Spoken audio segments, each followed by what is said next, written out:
बच्चों, welcome to my channel Verma study 2020 बुकलाना। प्यारे बच्चों, मैं यूपी बोर्ड में सब्जेक्ट इकोनॉमिक्स का हिंदी माध्यम से क्लास 12th का फुल कोर्स कराऊंगा। यदि आप हिंदी मीडियम में फुल कोर्स करना चाहते हैं तो मेरे चैनल को सब्सक्राइब कीजिए और बेल आइकन को प्रेस करना ना भूलें, ताकि जो वीडियो मैं अपलोड करूं उसका नोटिफिकेशन सबसे पहले आपको मिल सके। प्यारे बच्चों, आज हम लोग तीसरा पार्ट पढ़ेंगे जिसका नाम है उत्पादन और लागत। बहुत महत्वपूर्ण पार्ट है, इसको हम बढ़िया से पढ़ेंगे। इसमें उत्पादन तथा लागत, जिसको कहते हैं अंग्रेजी में प्रोडक्शन एंड कास्ट, इसमें पढ़ेंगे उत्पादन फलन, प्रोडक्शन फंक्शन। उत्पादन फलन को समझने से पहले हम सबसे पहले उत्पादन को परिभाषा जानें। तो पहले पढ़ लेते हैं क्या लिखा है। साधारण अर्थों में उत्पादन से आशय किसी भौतिक वस्तु के निर्माण से लिया जाता है, किंतु मनुष्य किसी भी भौतिक वस्तु का निर्माण नहीं कर सकता, वह तो केवल उसके अंदर विद्यमान उपयोगिता का सृजन कर सकता है। प्यारे बच्चों, जैसा कि आम बोलचाल में ये कहा जाता है कि उत्पादन वह चीज़ है जो किसी वस्तु का निर्माण किया जाता है, लेकिन सोचने की बात है कि मनुष्य जो है किसी भी भौतिक वस्तु का निर्माण तो कर ही नहीं सकता। जैसे मान लीजिए कि लकड़ी है, लकड़ी से हम फर्नीचर बनाते हैं, तो क्या लकड़ी का उत्पादन मनुष्य खुद लकड़ी बना सकता है? क्या नहीं। वो तो जो रॉ मटेरियल है उसमें उसकी उपयोगिता बढ़ा देता है, उसकी उपयोगिता का सृजन कर देता है, वो चीज़ उत्पादन कहलाता है। इसी को एच स्मिथ ने कहा है कि किसी वस्तु में उपयोगिता का सृजन या वृद्धि ही उत्पादन है। ये उत्पादन की परिभाषा हो गया। दूसरे रूप में समझें, देखो उत्पादन में मुख्य दो घटक है। क्या क्या? इनपुट और आउटपुट। इनपुट को हिंदी में आगत भी कहते हैं, आदा भी कहते हैं, और आउटपुट को निर्गत, प्रदा या उत्पाद कहते हैं। तो इसलिए इनपुट आउटपुट याद रखना बहुत ज़रूरी है, क्योंकि हिंदी में कई नाम है। देखो इनपुट को ही कहते हैं उत्पादन के साधन, उत्पत्ति के साधन भी कहते हैं, जैसे भूमि, श्रम, पूंजी, उद्यम, ये उत्पादन के साधन हैं। और आउटपुट का मतलब हुआ कि इसमें जो उत्पादन होता है किस चीज़ का होता है? वस्तुओं और सेवाओं का। तो बच्चों, अगर हम उत्पादन की परिभाषा कहें तो उत्पादन की परिभाषा हम ऐसे भी कह सकते हैं कि कोई फर्म उत्पादन के साधनों की सहायता से, क्या हमने बताया? कोई भी फर्म उत्पादन के साधनों की सहायता से, मतलब इनपुट से कितना आउटपुट करता है, कितना आउटपुट जनरेट करता है, वही उत्पादन है। तो उसको हम दूसरे शब्दों में कह सकते हैं कि उत्पादन के साधनों, इनपुट्स को लगाने के बाद जो आउटपुट मिलता है उसे उत्पादन कहते हैं। तो दो परिभाषा हो गई, एक तो इनपुट आउटपुट की सहायता से और दूसरा उपयोगिता के सृजन की सहायता से। तो ये उत्पादन की परिभाषा हो गया। हमें उम्मीद है कि उत्पादन की परिभाषा आपको समझ में आ गया होगा।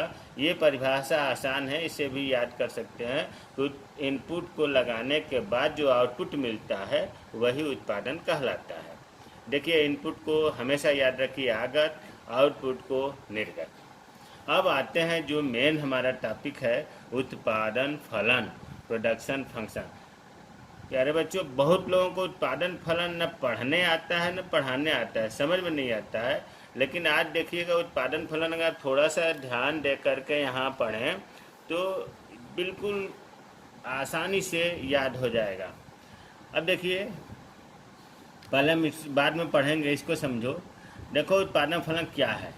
जो इनपुट है और ये जो आउटपुट है, दूसरे रूप में हम ये भी कह सकते हैं कि आगत और निर्गत, और कह सकते हैं कि उत्पादन के साधन और उत्पादन की मात्रा। खैर, हम इनपुट आउटपुट की बात करेंगे। देखो, इन पहली परिभाषा उत्पादन फलन की तो यही होगी कि इनपुट और आउटपुट के बीच में जो संबंध है उसी को हम उत्पादन फलन कहते हैं। कितना आसान परिभाषा है। इनपुट और आउटपुट के बीच में जो संबंध है उसी संबंध को उत्पादन फलन कहते हैं। देखिए, परिभाषा पहला यही लिखा है किसी फर्म या उत्पादक के इनपुट और आउटपुट, निर्गत मतलब क्या बताया हमने, आउटपुट के बीच संबंधों को उत्पादन फलन कहते हैं। ये तो याद हो ही जाएगा, इनपुट और आउटपुट के बीच में जो संबंध है उसी को उत्पादन कहते हैं। अब इसको थोड़ा सा और संशोधन कर दें ताकि इस परिभाषा में चार्मिंग आ जाए।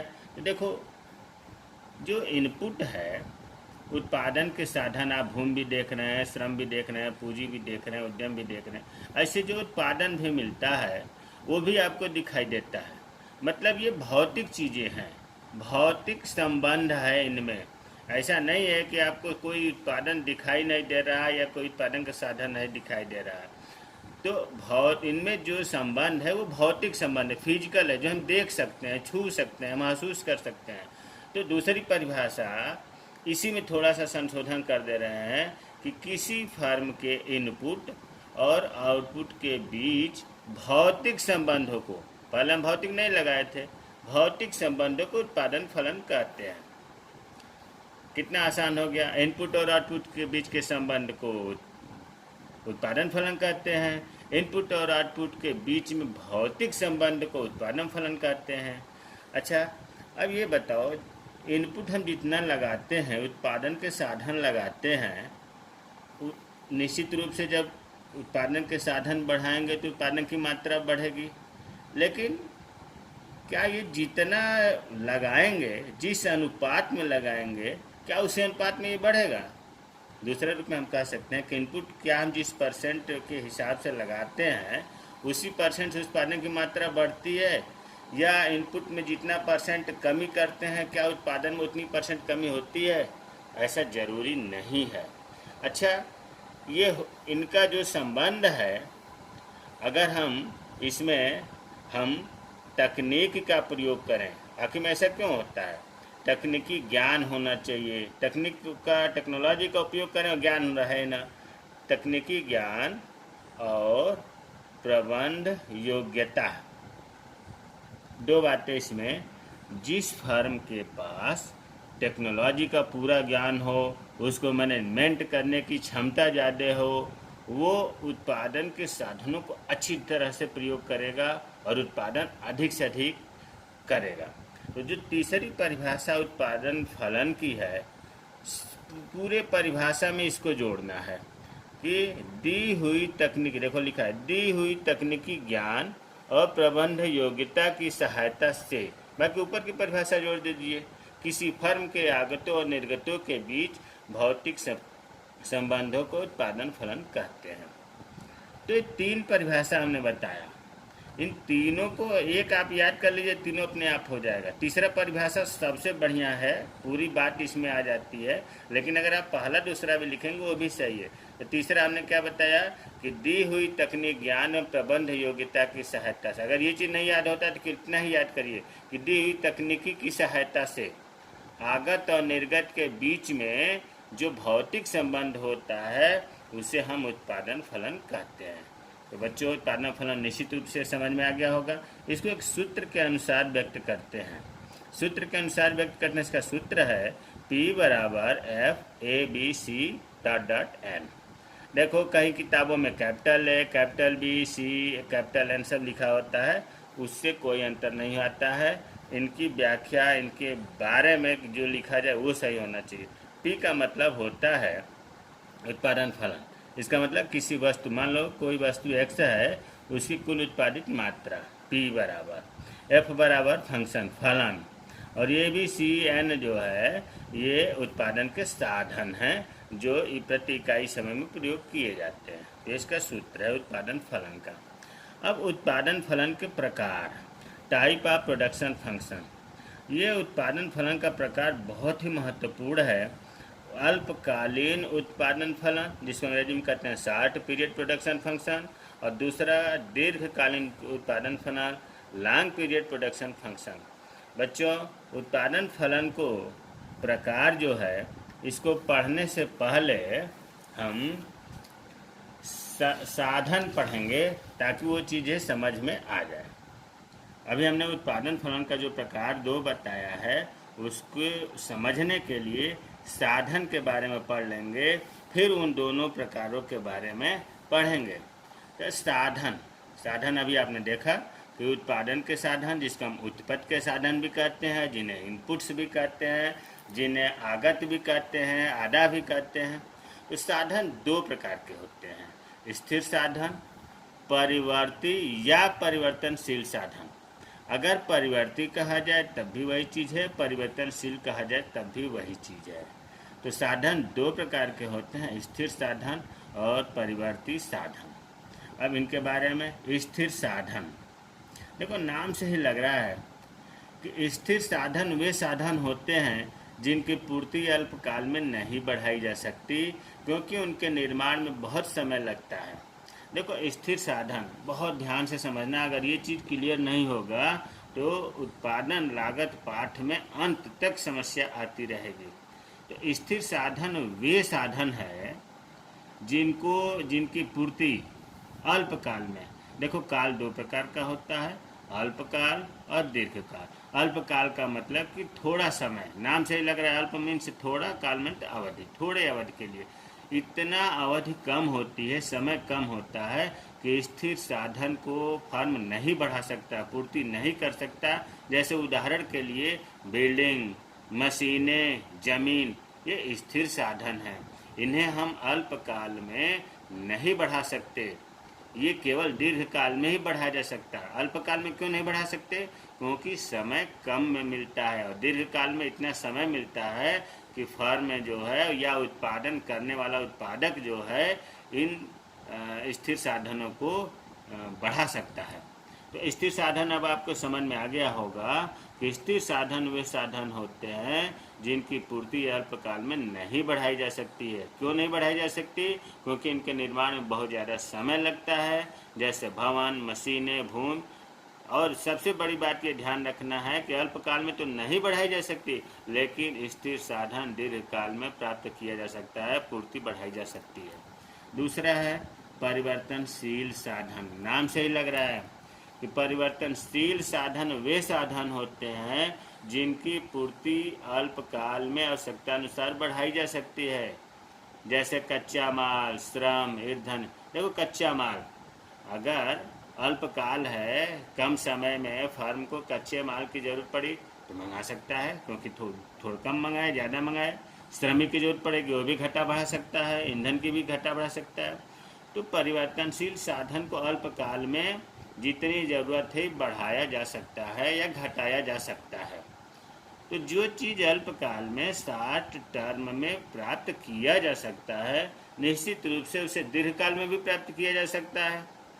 तो परिवर्तनशील साधन अल्पकाल और दीर्घकाल दोनों में प्राप्त किया जा सकता है। प्यारे बच्चों, यही तो हमें समझाना है कि स्थिर साधन अल्पकाल में नहीं प्राप्त किया जा सकता या नहीं बढ़ाया जा सकता, केवल दीर्घकाल में बढ़ाया जा सकता है। परिवर्तनशील साधन अल्पकाल में भी बढ़ाया जा सकता है, प्राप्त किया जा सकता है, और दीर्घकाल में भी प्राप्त किया जा सकता है।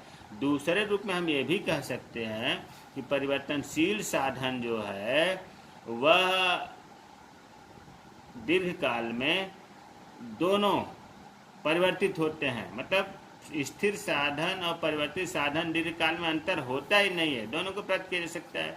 इसी को हमने ब्रैकेट में लिखा है कि दीर्घकाल में कोई स्थिर साधन और परिवर्तित साधन या परिवर्तनशील साधन नहीं होता है। भाई दोनों को प्राप्त किया जा सकता है, तो फिर अंतर कहाँ रहा? क्योंकि दोनों में अंतर समाप्त हो जाता है, अर्थात दीर्घकाल में सभी साधन का मतलब स्थिर साधन और परिवर्तित साधन होते हैं। तो स्थिर साधन परिवर्तनशील साधन को हम दूसरे रूप में ये भी कहें कि अल्पकाल में केवल स्थिर साधन नहीं बढ़ाया जा सकता, दीर्घकाल में प्राप्त किया जा सकता है, और परिवर्तनशील साधन जो है दीर्घकाल में परिवर्तित साधन होते हैं। ये महत्वपूर्ण है, इन्हें जरूर ध्यान से समझिएगा कि दीर्घकाल में कोई स्थिर साधन और परिवर्तित साधन नहीं होता है। अभी हमने बताया कि दोनों प्राप्त किया जा सकता है, क्योंकि दोनों में अंतर समाप्त हो जाता है, अर्थात दीर्घकाल में सभी साधन परिवर्तित साधन होते हैं। तो जब आपको स्थिर साधन और परिवर्तनशील साधन समझ में आ गया, तो फिर मैं जो अभी इससे पहले बताया था कि उत्पादन फलन दो प्रकार के होते हैं। पहला अल्पकालीन उत्पादन फलन, दूसरा होता है दीर्घकालीन उत्पादन फलन। अब उसके बारे में पढ़ेंगे। अब देखो, अल्पकालीन उत्पादन फलन। अल्पकालीन उत्पादन फलन में जब उत्पादन के, पहले से पढ़ लेते हैं फिर समझा देंगे। जब उत्पादन के कुछ साधनों की मात्रा को स्थिर रखते हुए अन्य परिवर्तनशील साधनों की मात्रा में वृद्धि की जाती है, तो उसे अल्पकालीन उत्पादन फलन कहते हैं।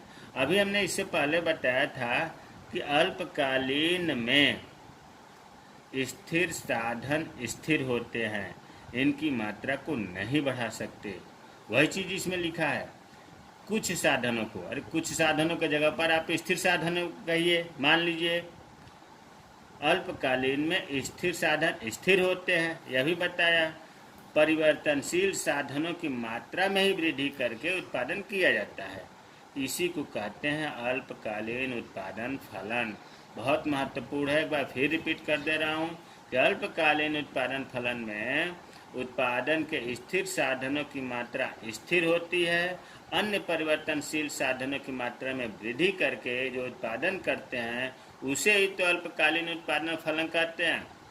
और इस अल्पकालीन उत्पादन फलन में जो नियम लागू होता है उसे परिवर्तनशील अनुपातों का नियम या परिवर्ती अनुपात के प्रतिफल का नियम कहते हैं। मतलब आप ये कह लो कि अल्पकालीन उत्पादन फलन को परिवर्तनशील अनुपातों का नियम भी कह सकते हैं या परिवर्ती अनुपात के प्रतिफल का नियम भी कहते हैं। इसमें देखो, अल्पकालीन समय कम रहता है, तो इसमें उत्पादक अपनी वस्तु की पूर्ति केवल एक सीमा तक ही कर सकता है। ऐसा नहीं है कि जितना मांग हो रही है उतना कर दे, नहीं। क्यों नहीं करे? क्योंकि समय कम होती है। तो देखो, ये तो हमने परिभाषा का परिभाषा पूछे, तो यहाँ से ले करके उत्पादन फलन कहते हैं, यहाँ तक लिखा जाएगा। लेकिन अगर दोनों में अंतर पूछ दे तो एक पॉइंट इसे बना दो, दूसरा इसे बना दो और तीसरा इसे बना दो, 3 अंतर हो जाएगा। तो अब आपको क्लियर समझ में आ गया होगा कि अल्पकालीन उत्पादन फलन में स्थिर साधनों की मात्रा को स्थिर रखते हैं, अन्य परिवर्तनशील साधन मतलब परिवर्तनशील साधनों की मात्रा में वृद्धि करते हैं, इसे ही अल्पकालीन उत्पादन फलन कहते हैं। इसके दो नाम हैं, परिवर्तनशील अनुपातों का नियम या परिवर्ती अनुपात के प्रतिफल का नियम। इसमें उत्पादक अपनी वस्तु की पूर्ति केवल एक सीमा तक ही बढ़ा सकता है। क्यों? क्योंकि अल्पकाल अवधि होती है। अब दीर्घकालीन उत्पादन फलन, अभी इससे पहले मैंने यहाँ बताया था कि दीर्घकालीन उत्पादन फलन में स्थिर साधन भी प्राप्त किए जा सकते हैं, परिवर्ती साधन भी प्राप्त किए जा सकते हैं। इसीलिए स्थिर और परिवर्ती साधन में अंतर समाप्त हो जाता है। इसे हम एक लाइन में ये कहते हैं कि सभी साधन परिवर्ती साधन होते हैं, ये बताया था। अब देखो, जब उत्पादन के किसी भी साधन को मतलब स्थिर साधनों को स्थिर न रखकर सभी साधनों की मात्रा में वृद्धि की जाती है, मतलब स्थिर साधन में भी वृद्धि होगी और परिवर्तित साधन में भी वृद्धि होगी, उसे कहेंगे दीर्घकालीन उत्पादन फलन। पोस्ट में मैंने समझाने के लिए लिख दिया है कि इसमें उत्पादन के सभी साधन परिवर्तनशील होते हैं। दीर्घकालीन उत्पादन फलन का नाम लेते ही दिमाग में बात आ जानी चाहिए कि इसमें सभी साधन परिवर्ती साधन होते हैं। अल्पकालीन का नाम लेते ही दिमाग में बात आ जानी चाहिए कि स्थिर साधन स्थिर होते हैं, परिवर्ती साधन केवल मात्रा बढ़ाई जाती है। तो दीर्घकालीन साधन में सभी साधन परिवर्तनशील होते हैं। अगर इसमें परिभाषा पूछा जाए तो यहाँ से जब उत्पादन के किसी भी साधन को स्थिर न रखकर सभी साधनों की मात्रा में वृद्धि की जाती है तो उसे दीर्घकालीन उत्पादन फलन कहते हैं। यहाँ तक हो गया। अंतर अगर आ जाए अल्पकालीन में तो पहला ये अंतर हो गया, दूसरा जो है यहाँ से हो गया और तीसरा यहाँ से हो गया। दूसरा क्या है? इसका ठीक नियम उल्टा। इसमें जो नियम लागू होता है उसे पैमाने के प्रतिफल का नियम कहते हैं। इसका क्या नाम हमने बताया था? इसका नाम बताया था परिवर्ती अनुपात के प्रतिफल का नियम। इसका नाम दीर्घकालीन का दूसरा नाम है पैमाने के प्रतिफल का नियम। अच्छा, पैमाने के प्रतिफल का नियम क्यों कर? अरे भाई, जब इसमें स्थिर साधन भी बढ़ा सकते हैं, दीर्घकालीन मतलब परिवर्तित साधन भी बढ़ा सकते हैं, तो उत्पादन का पैमाना नहीं बदल जाएगा, उत्पादन बहुत ज़्यादा होने लगेगा, क्योंकि 100% साधनों की मात्रा में चेंजिंग आ जाएगी। जो उत्पादन का पैमाना है वो बदल, इसलिए तो इसे कहते हैं पैमाने के प्रतिफल का नियम। उत्पादन अचानक बहुत ज़्यादा होने लगेगा।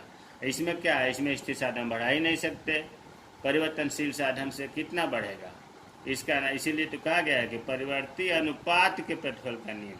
तो नाम से भी लग रहा है कि इसमें बहुत बड़े पैमाने पर पैमाना ही उत्पादन का बदल जाता है, इसीलिए पैमाने के प्रतिफल का नियम भी कहते हैं। इसमें था कि इसमें उत्पादक अपनी वस्तु की पूर्ति को एक सीमा तक परिवर्तित कर सकता है, ये दीर्घकालीन है।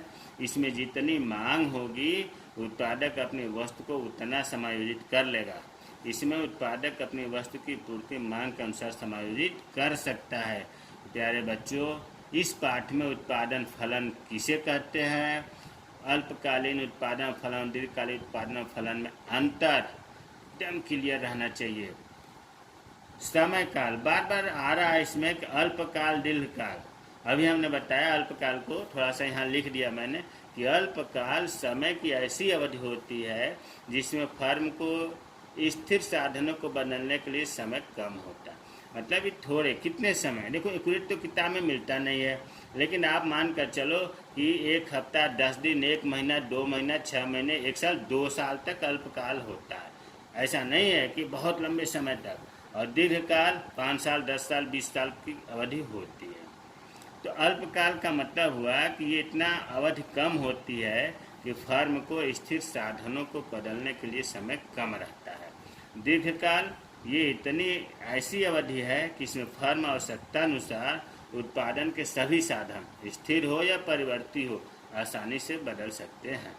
तो हमें उम्मीद है कि आप लोगों को उत्पादन फलन के प्रकार अच्छी तरह से समझ में आया होगा। जय हिंद, जय भारत।